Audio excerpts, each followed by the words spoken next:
Hello friends, sociological concept के series number 7 में आपका स्वागत है। ये सीरीज़ आपके कॉन्सेप्ट को धीरे धीरे क्लियर करने के लिए बनाई गई है। यदि आप असिस्टेंट प्रोफेसर बनना चाहते हैं तो आपको ये कॉन्सेप्ट जानने ही होंगे। बिना इनको जाने, बिना बेसिक कॉन्सेप्ट को समझे आप असिस्टेंट प्रोफेसर नहीं बन सकते। ठीक है, ये नामुमकिन है। तो शुरू करते हैं। पहला है, देखिए, जटिल संगठन क्या है? Complex organisation. ठीक है, कॉम्प्लेक्स ऑर्गेनाइजेशन किसको कहते हैं? ये कई बार इंटरव्यू में भी पूछा गया क्वेश्चन है कि जटिल संगठन क्या है। तो देखिए, जटिल संगठन का मतलब होता है कि औपचारिक नियमों का ऐसा ढांचा होता है, इसमें उद्देश्य पूर्ति के लिए बनता है और इसमें काफ़ी जटिल नियम होते हैं। ठीक है, और ये विशेषतः उद्देश्य की पूर्ति के लिए होता है। ठीक है, कोई मान लीजिए कंपनी खुली तो वो एक जटिल संगठन है, उसमें बहुत से नियम होंगे और नियमों के तहत लोगों को कार्य करना होगा, कागजी कार्रवाई भी होगी। ठीक है, तो ये जटिल संगठन है। फिर है संकेंद्रीय घेरा क्षेत्र सिद्धांत। ये बर्गेस ने दिया है। बर्गेस ने, देखिए, नगरों को 5 संकेंद्रीय क्षेत्रों में बांटा। ठीक है, जिसमें उन्होंने पूरा एकदम बनाया है कि ये सबसे बाहरी क्षेत्र हो गया या इसमें सबसे अमीर लोग रहेंगे। ठीक है, उसके बाद का जो क्षेत्र है उसमें मध्यम वर्ग के लोग रहेंगे। फिर उसके बाद का जो क्षेत्र है, ठीक है, इस तरह से 5 क्षेत्र है। 5 क्षेत्र में बीच में सुपर मार्केट हो गया। ठीक है, सुपर मार्केट के पास मलिन बस्ती के लोग होंगे क्योंकि उनके पास पैसे नहीं होंगे कि वो दूर तक ट्रैवल करके आकर कार्य कर सकें। ठीक है, वो मजदूरी वगैरह कार्य करते हैं तो वो क्या करते हैं, यहीं पर नगर में ही मलिन बस्ती बनाकर रहने लगते हैं। उसके बाद जो है थोड़ा सा जो रोज़ कमाते खाते हैं, जैसे रिक्शे वाले हो गए, ऑटो रिक्शा वाले। ठीक है, और या फिर कुछ ऐसे छोटे मोटे गुमटी वगैरह जिनकी है, बस कमा रहे हैं, खा रहे हो, पैसे बचा नहीं पा रहे हैं, उनके घर हो गए।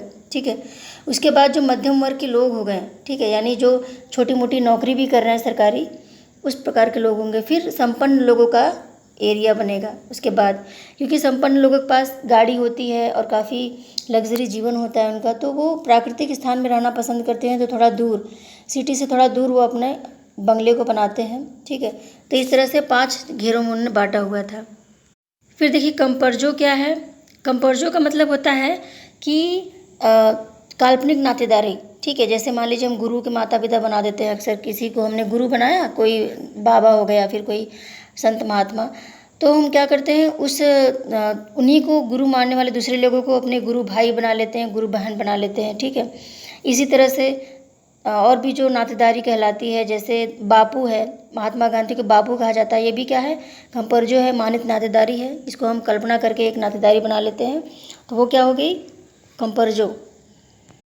फिर देखिए, प्रतिस्पर्धा, कंपटीशन क्या है? ठीक है, इसको तो आप जानते ही होंगे, लेकिन यदि शब्दों में बताना पड़े तो देखिए, कंपटीशन का मतलब है कि जब वस्तु सीमित हो और उसको लेने वाले ज़्यादा हो, ठीक है, उसके दावेदार अधिक हो और वस्तु सीमित हो, तो क्या होता है, एक प्रतिस्पर्धा आयोजित की जाती है कि जो सबसे योग्य होगा वही उस वस्तु को प्राप्त करेगा। ठीक है, तो इसी को क्या कहेंगे, प्रतिस्पर्धा, कंपटीशन। ठीक है, उपनगरीय समूहन।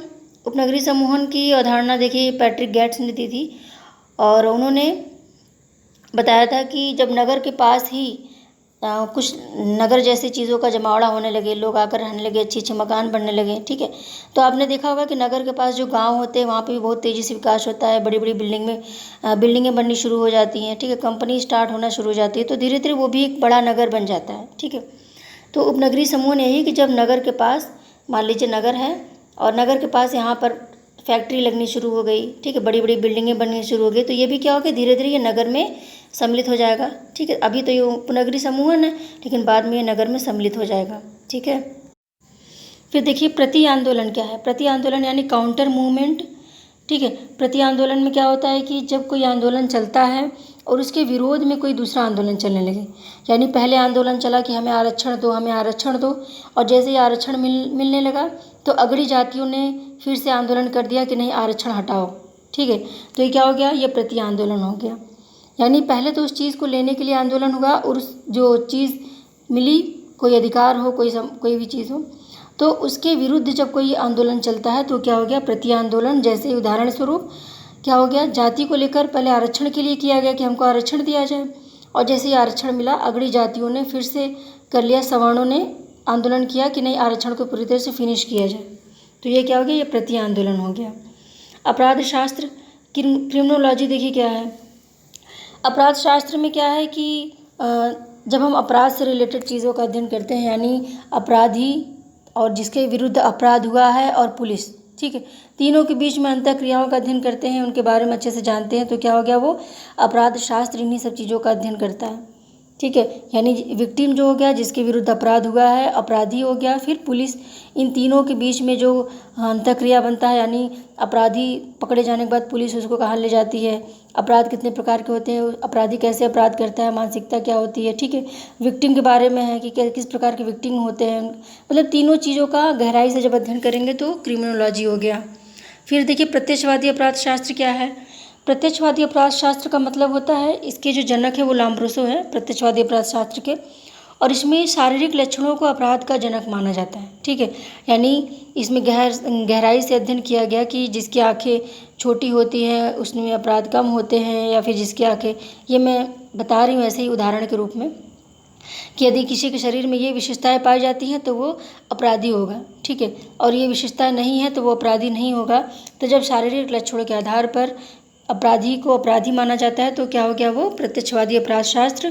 और प्रत्यक्षवादी अपराध शास्त्र ने यह तर्क दिया है कि कुछ विशेष शारीरिक लक्षण होते हैं, और वो विशेष शारीरिक लक्षण जिन लोगों में पाए जाते हैं, खोपड़ी का घनत्व हो गया, खोपड़ी की बनावट हो गई, हड्डियों की बनावट हो गई, ठीक है, आँखों की बनावट, बाल की बनावट, कद हो गया, रंग हो गया, इन सब चीज़ों से अपराध का सीधा संबंध है।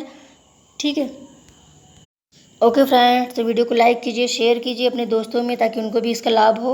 और चैनल पे पहली बार आए हैं तो चैनल को सब्सक्राइब कीजिए, क्योंकि ऐसे ही वीडियोस आपको बहुत ही अच्छे अच्छे मिलने वाले हैं। पूरे कोर्स की आपकी तैयारी होने वाली है, ये पूरी तरह से कोचिंग है, ठीक है, जो आपको फ्री में दी जा रही है। और यदि आपने सब्सक्राइब कर लिया है तो आपको बहुत बहुत धन्यवाद। ओके, तो मिलते हैं फिर अगले वीडियो में, तब तक के लिए बाय।